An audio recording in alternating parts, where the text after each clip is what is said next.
ଜୟଗୁରୁ। ମୁଁ ଦେବରାଜ ୱେଲକମ୍ କରୁଛି my YouTube channel Devraj life vision. ଆପଣମାନେ କେମିତି ଅଛନ୍ତି? ମୁଁ ତ ଭଲରେ ଅଛି, ଆଶା କରୁଛି ଠାକୁରଙ୍କ ଆପଣ ଭଲରେ ଥିବେ। ଭଗବାନ ସମସ୍ତଙ୍କର ମଙ୍ଗଳ କରନ୍ତୁ। ଆସନ୍ତୁ ଯିବା ଆଜି ଗୋଟେ ନୂଆ ବ୍ଲଗ୍କୁ। ଆଜି ନୂଆ ବ୍ଲଗ୍ରେ କେଉଁଠିକି ଯିବା? ଗୋଟେ ଯିବା ବିଶେଷ ସତ୍ସଙ୍ଗ ଯିବା। ଯେଉଁ ବିଶେଷ ସତ୍ସଙ୍ଗରେ ଦେଖିବା କାହାର ଶ୍ରଦ୍ଧେୟ ଆମର ଶ୍ରଦ୍ଧେୟ ଦାଦାଙ୍କର ରୀତିକ ଦାଦାଙ୍କର ବହୁତ ସୁନ୍ଦର ଯାଜନ ବିଶେଷ ସତ୍ସଙ୍ଗରେ। ଆପଣଙ୍କୁ କେମିତି କ'ଣ ଲାଗୁଛି ନିଶ୍ଚୟ କମେଣ୍ଟ କରତେ ଜଣାଇବେ। ଆଉ ଡେରି କରିବାନି, ଆସନ୍ତୁ ଯିବା ଦେଖିବା ବିଶେଷ ସତ୍ସଙ୍ଗରେ ଶ୍ରଦ୍ଧେୟ ଦାଦାଙ୍କର ବହୁତ ସୁନ୍ଦର ଯାଜନ। ଆସନ୍ତୁ। परम दयाल श्री श्री ठाकुर परमाराध्या जगत जननी श्री श्री बड़मा परम पूज्यपा योगाचार्य श्री श्री बड़दा परम पूज्यपा श्री श्री आचार्य देव स्वतंत्र तुलसरण कोटि कोटि प्रणाम। सम्मान्य सत्संग संचालक, सम्मान्य रीतिगत मंडली, कर्मी मंडली, कल्याणी माँ मैंने इष्टगण गुरुभक्त मंडली, साधु सज्जन समस्त मोर प्रीति श्रद्धा जय गुरु। बबी भाईंकर पिता स्वर्गत वृंदावन नायक तांकर साधु उद्देश्य सत्संग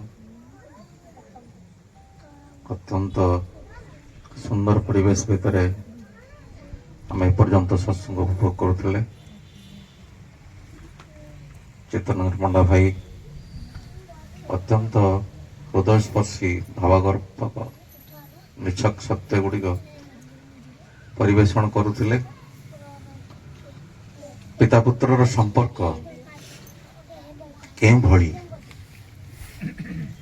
श्री श्री ठाकुर जीवन में देखी पुत्र जे से निजे पुत्र हूँ पितांकर निजर सत्तार एक अंश ता प्रमाणित करी श्री श्री बड़दा देखी श्री श्री ठाकुर जोटा स्वीकार कले मो जी पड़पुओ सी। तेणु वृंदावन माईंकर समस्त अस्तित्व बबिवा भितर सन्निवेशित एवं जार पूर्व भाग्य दिशे ता पुत्र साधु संगे मिसे। बबी भाई भिन्न रकम मनीष सब मुहरे हस। मु तो वृंदावन माई की देखी नहीं, बबी भाई की देखी अनुमान कर पंडा भाई जोटा कहले चेतन पंडा भाई से निश्चित भाव में जड़े साधु साधु पुरुष होकर गति से भली ईश्वर अभिमुखी हो सत्संग पुण्य निश्चित भाव में प्राप्त हम से आहरी आहरी ऊर्ध्व गति करेंगे। आर्य संस्कृति एक महान संस्कृति जहाँ को लेकर वर्तमान विदेश में तर्जमा होची एवं बहुत बड़ बड़ वैज्ञानिक माने आर्य ऋषिर जो गवेषणा ताकू केते सुंदर भाव आहरी प्रांजल भाव परिवेषण करी सुनाम अर्जन करुचंती। तेणु आम माने आर्य संस्कृति दायद भाव एक बुझा पाश्चात्यमुखी चलनी आमको एदर दूरे नौची। अधिकांश जगह आम तार जो अवस्था में देखिले बापा कौन चाहे, बापा चाहे बंची रहा निज संतान भितर एवं संतान जते पितृकेन्द्रिक हुए बापा से खुशी होती, जते इष्टकेन्द्रिक हुए बापा खुशी होती। इष्टकेन्द्रिकता भितर दी पितृकेन्द्रिकता मातृकेन्द्रिकता सहज हो उठे जोड़ा बभाई कर चली। श्री श्री ठाकुर जीवन में कतोटी कथा ठाकुर स्वास्थ्य माने स्वास्थ्य बिगड़ी जाइतिला, रक्त संग्रह हम टेस्ट करने ठाकुर सतर्क कर दौरान जे ब्लड टाणिबे सतर्क कर दौरान तुम्हें एभली भाव में ब्लड ड्र कर टाण गोटे टोपा जमी तले न पड़े कारण से रक्त भितर मोर रक्त भितर मोर पूर्व पुरुषों रक्त प्रवाहित। यह किंतु पाश्चात्य सभ्यतार देखा मिले ना। पाश्चात्य सभ्यतार शेष अवस्था कबर कौ मैंने दियंती से किए पाखे न था तार निजस्व कई न था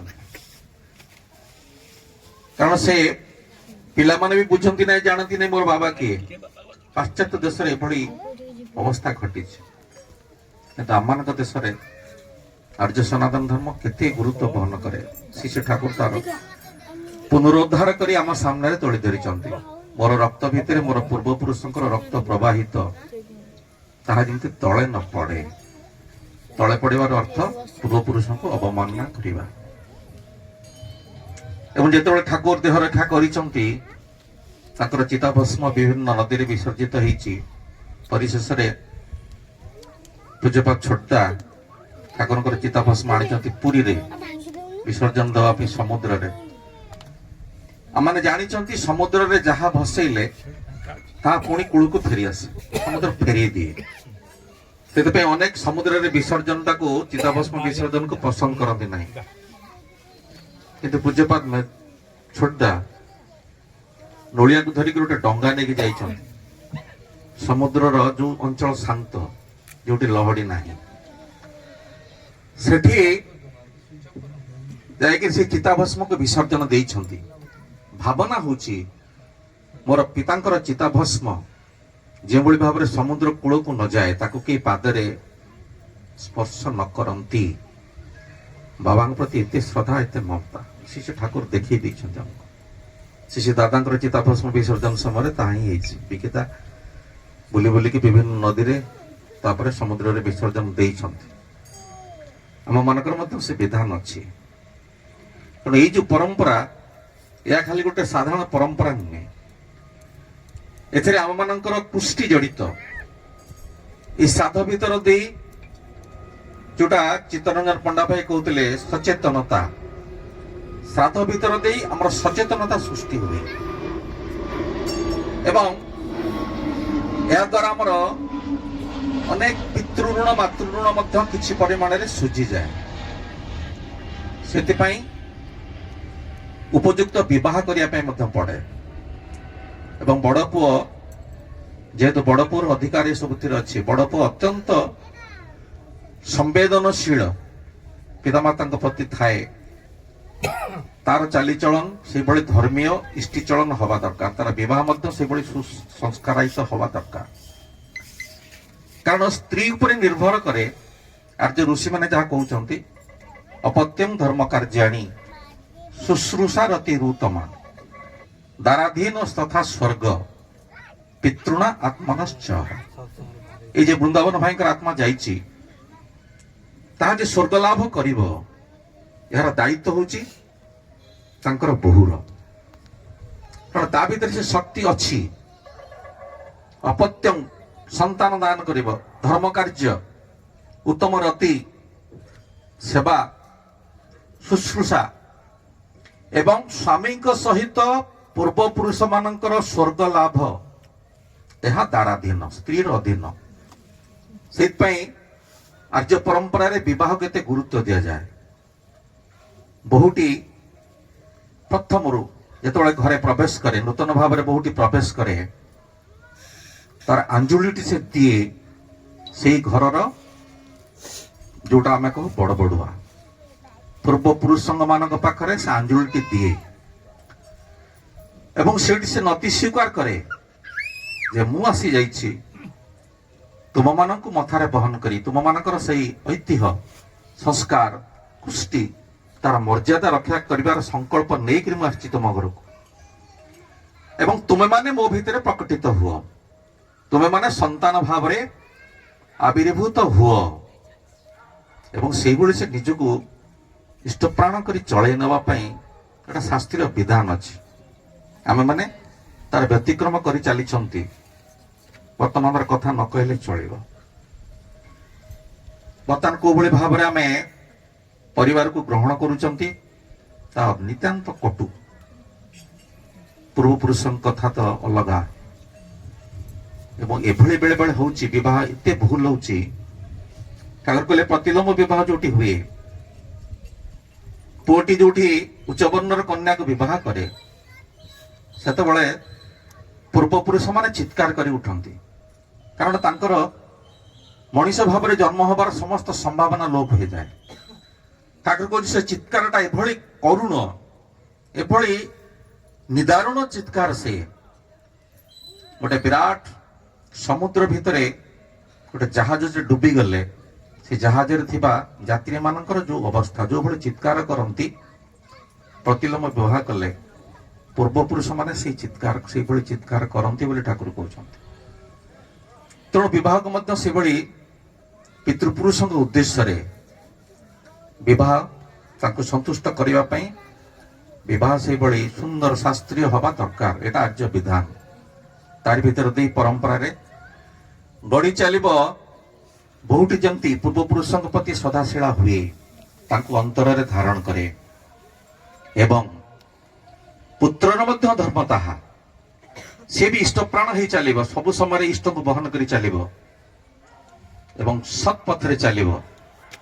ଯଦି ଅସତ୍ ପଥରେ ଚାଲେ, ଯଦି ନଷ୍ଟ ଚରିତ୍ର ହୁଏ, ଠାକୁର କହୁଛନ୍ତି এই ନଷ୍ଟ ଚରିତ୍ର ଭିତର ଦେଇ ଯଦି କୌଣସି ପୁରୁଷ ଗୋଟେ ନିମ୍ନ ବର୍ଣ୍ଣରେ, ଯାହା ଭିତର ଦେଇ ବାପା ଓହ୍ଲେଇବାର ବହୁତ ସମ୍ଭାବନା ଅଛି, ସେ ଯଦି କୌଣସି ମେହେନ୍ତରାଣୀ ସହିତ ଅବୈଧ ସମ୍ପର୍କ ରଖେ, ସେଠି ସେ ଓହ୍ଲେଇ ପାରନ୍ତି। ତୁମେ କଣ ଚାହୁଁଛ ତୁମ ବାପା ଗୋଟେ ମେହେନ୍ତରାଣୀର ଗର୍ଭରୁ ଜନ୍ମ ନିଅନ୍ତୁ? ଠାକୁର କେତେ ପ୍ରାଞ୍ଜଳ ଭାବରେ ଆମମାନଙ୍କୁ ସତର୍କ କରିଦେଇଛନ୍ତି। ଆମର ଚଳଣୀକୁ ଇଷ୍ଟମୁଖୀ କରିବା ପାଇଁ ଠାକୁର କେତେ ସତର୍କ କରିଦେଇଛନ୍ତି। ୟା ପୂର୍ବରୁ ଏଭଳି ଭାବରେ ପ୍ରାଞ୍ଜଳ ଭାବରେ ପ୍ରଜନନ ବିଜ୍ଞାନକୁ କେହି କହି ନଥିଲେ। ଠାକୁର ଯେତେ ସୁନ୍ଦର ଭାବରେ କହିଦେଇଛନ୍ତି। ସେଇଥିପାଇଁ ଆବଶ୍ୟକ ପ୍ରତି ମୁହୂର୍ତ୍ତରେ ଇଷ୍ଟବାହୀ ଚାଲିବା। ଆମେ ପ୍ରାର୍ଥନାରେ ତାହା ହିଁ କହୁଛନ୍ତି, ସାଧୁ ସଙ୍ଗ ମୋହି ଦେଓ ନିତ। ଚିତ୍ତରଞ୍ଜନ ପଣ୍ଡା ଭାଇ ବଢିଆ ସୁନ୍ଦର ସାଇକୋଲୋଜିକାଲ କଥାଟା ତୁଳି ଧରୁଥିଲେ। କିଛି ସମୟ ପାଇଁ ଆମେ ଇଷ୍ଟ ଭାବରେ ଭାବାୟିତ ହେଇଯାଉ, ପୁଣି ଭୁଲି ଯାଉ। ସେଥିପାଇଁ ସାଧୁ ସଙ୍ଗ ମୋହି ଦେଓ ନିତ, ପରମ ଗୁରୁ ଦାତାର। ପରମ ଦାତା, ପରମ ଗୁରୁ, ତୁମେ ମତେ ନିତ୍ୟ ପ୍ରତ୍ୟହ ସାଧୁ ସଙ୍ଗ ଦିଅ। ତେଣୁ କେବଳ ସତ୍ସଙ୍ଗ ଆସିଲେ ହିଁ ସାଧୁ ସଙ୍ଗ ହୁଏ ତାହା ନୁହେଁ। ପ୍ରତି ମୁହୂର୍ତ୍ତରେ ଆମମାନଙ୍କ ଦାୟିତ୍ୱ ରହିଛି, ଯୋଉଟା ଅତି ଚାଲାକର ସହିତ ସୁନ୍ଦର ଭାବରେ ଆମେ ଜାଣିପାରିବା ନାହିଁ, କିନ୍ତୁ ଇଷ୍ଟକୁ ନେଇକି ଚାଲିବା। ତାର ବିଧାନ ଦେଇଛନ୍ତି ଶିଷ୍ୟ ଆଚାର୍ଯ୍ୟ ଦେବ, ଡିପି ୱାର୍କସ। ତାରି ଭିତରେ ଆମେ ସଦା ସର୍ବଦା ଡୁବି ରହିବାର ଅପୂର୍ବ ସୁଯୋଗ ସୃଷ୍ଟି ହୁଏ।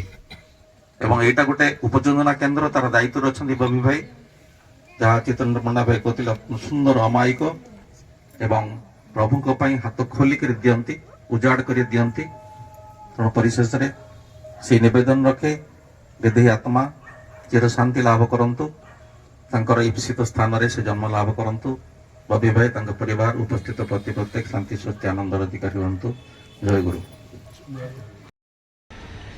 ଆଜିର ବ୍ଲଗ୍ ଦେଖିଲେ କେମିତି ମାନେ ଯେଉଁ ବିଶେଷ ସତ୍ସଙ୍ଗରେ ଶ୍ରଦ୍ଧା ରୀତିକ ଦାଦାଙ୍କର ବହୁତ ସୁନ୍ଦର ଯାଜନ ଆପଣଙ୍କୁ କେମିତି ଲାଗିଲା ନିଶ୍ଚୟ କମେଣ୍ଟ କରି ଜଣାଇବେ। ପୁଣି ଦେଖା ହେବ ନୂଆ ବ୍ଲଗର ହେଉଛି ଆପଣଙ୍କର ନମସ୍କାର, ଜୟ ଜଗନ୍ନାଥ।